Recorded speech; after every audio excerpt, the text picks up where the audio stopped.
નમસ્કાર મિત્રો, હું છું સમ્રાટ અશોક, મૌર્ય વંશનો એક મહાન રાજા. મારે રાજ્ય વિસ્તારવાની ખૂબ ઈચ્છા હતી. મારે સૌથી મોટું યુદ્ધ કલિંગ યુદ્ધ હતું. આ યુદ્ધમાં ઘણા લોકો મૃત્યુ પામ્યા, ઘણા ઘરો બરબાદ થયા.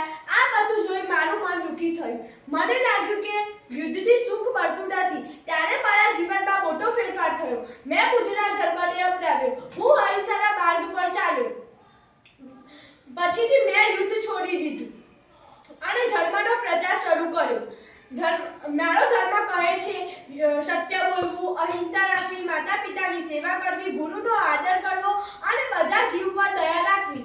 મેં મારા વિચારો શિલાલેખો અને સ્તંભલેખો દ્વારા લોકો સુધી પહોંચાડ્યા. આ લખાણો પથ્થર અને સ્તંભ પર કોતરવામાં આવ્યા.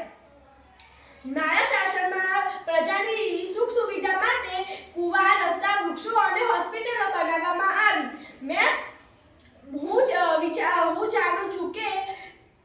હું જાણું છું કે સાચો રાજા પ્રજાની સેવા કરે છે. મારો આટલો જ સંદેશ છે.